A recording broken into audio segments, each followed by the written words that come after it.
नमस्कार दोस्तों आप सभी का हमारे YouTube चैनल पर बहुत बहुत स्वागत है। दोस्तों 22 अप्रैल 2023 को ज्योतिष संसार में एक बेहद चमत्कारी घटना घटित होने वाली है, क्योंकि इस दिन पर देवताओं के गुरु बृहस्पति अपनी राशि परिवर्तन करने जा रहे हैं और वह मीन राशि से मेष राशि में गोचर करेंगे। और दोस्तों मेष राशि में पहले से ही वहाँ पर सूर्य, बुध और राहु विद्यमान है। और यहाँ पर जो है गुरु राहु चांडाल योग बनेगा तथा चतुर्ग्रही योग बनेगा, जो कि विश्व के सभी जातकों को प्रभावित करेगा। तो दोस्तों ये घटना बहुत ही संयोग से बनती है, कभी कभार ऐसी घटनाएं घटित होती हैं। तो यह आपके जीवन में भी उतार चढ़ाव लाएगी, आपको भी शुभ अशुभ फल प्रदान करेगी। आपको बता दें दोस्तों कि गुरु बृहस्पति, जिन्हें देवताओं का गुरु कहा जाता है और वैदिक ज्योतिष में सबसे शुद्ध दृष्टि वाला शुभ ग्रह माना जाता है, 22 अप्रैल 2023 को प्रातःकाल 3:33 पर अपनी स्वराशि मीन राशि से निकलकर अपनी मित्र राशि यानी मेष राशि में प्रवेश करेंगे।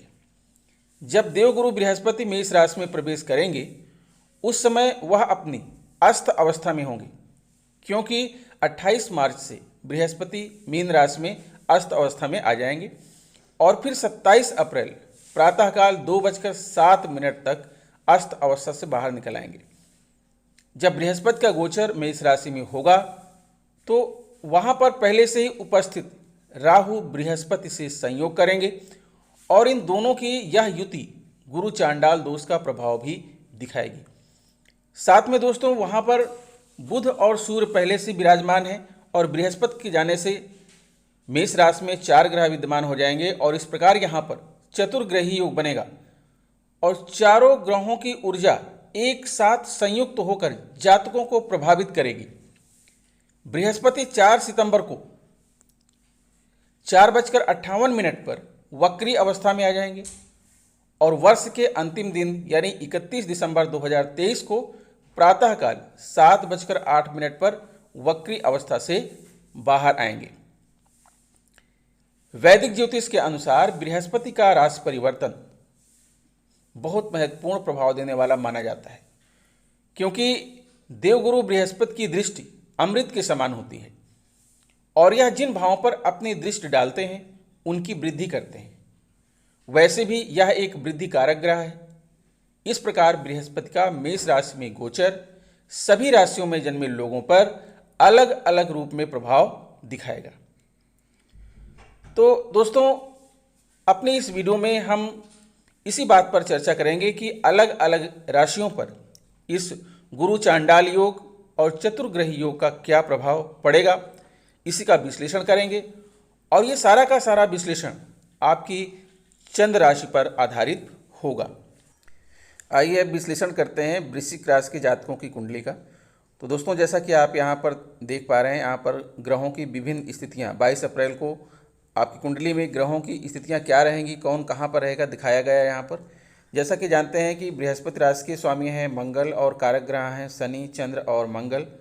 और यहाँ आप देख पा रहे हैं कि आपके चतुर्थ भाव में शनि विराजमान है, एकादश भाव में केतु हैं और सप्तम भाव में शुक्र और चंद्र हैं, अष्टम भाव में मंगल हैं तथा आपके षष्ठम भाव में एक संयोग बन रहा है। गुरु बृहस्पति जो है 22 अप्रैल को आपके षष्ठम भाव में गोचर कर रहे हैं। ये मेष राशि है और यहाँ पर पहले से ही राहु विद्यमान है, तो यहाँ पर गुरु राहु चांडाल योग बनेगा और साथ में बुध और शुक्र भी यहीं पर हैं, तो बुधादित्य योग भी बन रहा है और साथ में यहाँ पर एक घर में 4 ग्रह हैं तो चतुर्ग्रही योग भी बन रहा है। और इसी के साथ जो है मंगल के घर में बुध और बुध के घर में मंगल विराजमान है, तो यहाँ पर परिवर्तन योग भी बन रहा है। तो इन सारे संयोजन का आपके जीवन पर क्या क्या प्रभाव पड़ेगा, एक एक का विश्लेषण करते हैं जो है। तो सबसे पहले बात करते हैं शनि की। शनि आपके चतुर्थ भाव में यहाँ पर विराजमान है, आप देख पा रहे हैं, ठीक है। चतुर्थ भाव यहाँ पर आपका ये है कुंभ राशि में शनि विराजमान है। तो शनिदेव चतुर्थ भाव में जब स्थित होते हैं तो इनकी षष्ठम भाव पर तीसरी दृष्टि डालेंगे। यहाँ से शनि की 3 दृष्टियाँ हैं, उसके बारे में हम बताएंगे। यदि कुंडली में शनि ग्रह चतुर्थ भाव में है तो व्यक्ति गुस्सैल हो सकता है और माता के साथ भी संबंध उसके खराब हो सकते हैं। हालांकि शनि शुभ स्थिति में हो तो अच्छे फल भी मिलते हैं। चतुर्थ भाव से शनि ग्रह तृतीय दृष्टि से षष्ठम भाव, सप्तम दृष्टि से दसम भाव और दसम दृष्टि से प्रथम भाव को प्रभावित करेगा। शनि की 3 दृष्टियां होती हैं। आपको मालूम है कि सप्तम जो है दृष्टि शनि की है और तीसरी दृष्टि है, और शनि की जो है दसम दृष्टि है। तो चतुर्थ भाव में शनि विराजमान है। यहाँ से शनि की जो तृतीय दृष्टि है वो आपके छठे भाव पर पड़ रही है, और छठे भाव में ही जो है ये ग्रहों का संयोजन हो रहा है, आप देख पा रहे हैं।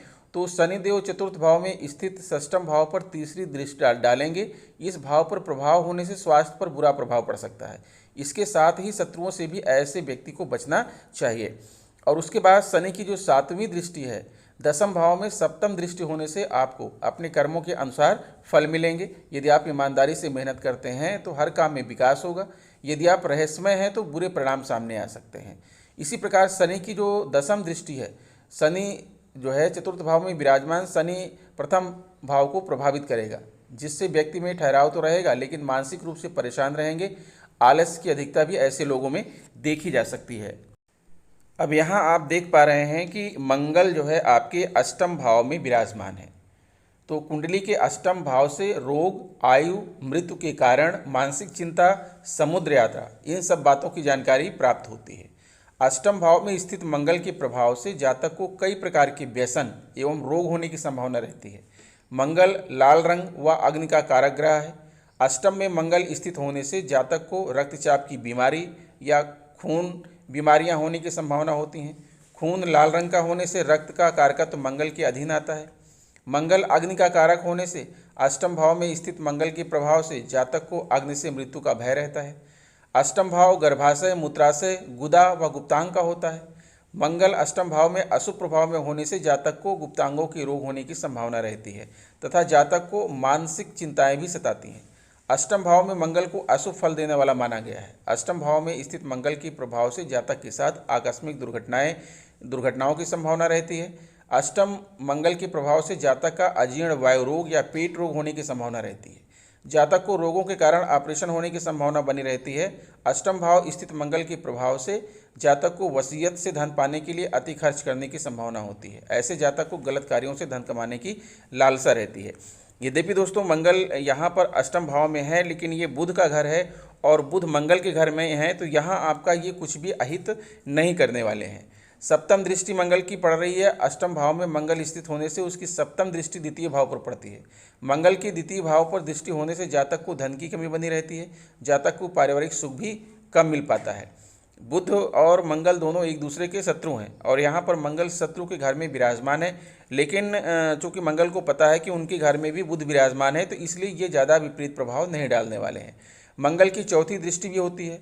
तो अष्टम भाव में मंगल स्थित होने से उसकी जो चतुर्थ दृष्टि है वो आपके एकादश भाव पर पड़ती है। मंगल की एकादश भाव पर दृष्टि होने से जातक को भूमि संबंधी कार्यों से आय प्राप्त होती है। आप भूमि का व्यवसाय कर सकते हैं। आप जो है रियल एस्टेट से अगर जुड़े हुए हैं, आप ज़मीन को खरीद बेच रहे हैं, ठीक है, या किसानी कर रहे हैं, तो इन सारी चीज़ों से आपको बहुत सारा लाभ होने की संभावना है। मंगल की जो है 8वीं दृष्टि है, अष्टम दृष्टि है। अष्टम भाव में मंगल स्थित होने से उसकी अष्टम दृष्टि होने से मंगल के प्रभाव से जातक साहसी व पराक्रमी होता है। उसे भाइयों का सुख प्राप्त होता है और भाइयों के साथ उसका जो है व्यवहार जो होता है वो अच्छा रहता है। इसी प्रकार आप देखेंगे कि आपकी कुंडली के सप्तम भाव में शुक्र विराजमान है। तो कुंडली के सप्तम भाव से विवाह, पत्नी या पति, वैवाहिक सुख, व्यापार, साझेदारी, दीवानी मुकदमे, इन सब बातों की जानकारी प्राप्त होती है। सप्तम भाव में शुक्र स्थित होने से जातक सौंदर्य प्रेमी और सुखी होता है। जातक का वैवाहिक जीवन सुखी होगा। शुक्र ग्रह सुख सुविधा व भौतिकता कारक का ग्रह है। शुक्र के सप्तम भाव में स्थित होने से जातक को जीवन में सभी सुख सुविधा व भौतिकता के साधन प्राप्त होते हैं। शुक्र सुंदरता व आकर्षण का कारक ग्रह है। सप्तम भाव में स्थित शुक्र के प्रभाव से जातक की पत्नी सुंदर व आकर्षक व्यक्तित्व वाली होगी तथा वह संपन्न परिवार की होगी। जातक की पत्नी अच्छी गुणी वाली होगी। शुक्र ग्रह मेकअप की सामग्री, ज्वेलरी, फैशनेबल कपड़े व खूबसूरती बढ़ाने वाला सौंदर्य प्रसाधन, इनका जो है सबका कारक है। सप्तम भाव में शुक्र के प्रभाव से जातक की पत्नी फैशनेबल कपड़े पहनने व सौंदर्य प्रसाधन का उपयोग करके सजने संवरने और श्रृंगार की ओर रुचि होगी। सप्तम भाव व्यापार में साझेदारी का होता है। सप्तम भाव में शुक्र के प्रभाव से जातक को साझेदारी के व्यापार से सफलता व धन प्राप्त होता है। अगर आप व्यापार करते हैं, साझेदारी में आपका कोई व्यापार है, तो आपको पर्याप्त धन प्राप्त होने की संभावना है। शुक्र ग्रह यौन व वीर आदि का धातु कारक है। सप्तम भाव में शुक्र स्थित होने से जातक को अपनी पत्नी से सुख प्राप्त होता है। शुक्र सप्तम भाव में अशुभ प्रभाव में होने से जातक अति कामुक होता है तथा विपरीत लिंग के प्रति सदैव आकर्षित रहता है। सप्तम भाव में शुक्र शुभ प्रभाव में होने से जातक का विवाह स्थायी होता है तथा पति पत्नी के बीच गहरा लगा होता है। विवाह प्रतिबंधात्मक योग, पत्नी से अलग होना, पुनर्विवाह, विवाह विलंब से होना, यह अशुभ फल प्राप्त होने की संभावना होती है। लेकिन दोस्तों यहाँ पर चंद्र भी विराजमान है। 2 दिनों तक चंद्र यहाँ पर रहेंगे, सवा 2 दिन तक। उसके बाद चंद्र दूसरे जो है भाव में गोचर कर जाएंगे। तो शुक्र की तरफ से आपको बहुत सारे लाभ आपको यहाँ पर मिलने वाले हैं। और शुक्र की जो सप्तम दृष्टि है, सप्तम भाव में शुक्र स्थित होने से उसकी सप्तम दृष्टि लग्न भाव पर पड़ती है। आपके लग्न भाव पर पड़ रही है। शुक्र की लग्न दृष्टि होने से जातक दिखने में सुंदर व आकर्षक होता है।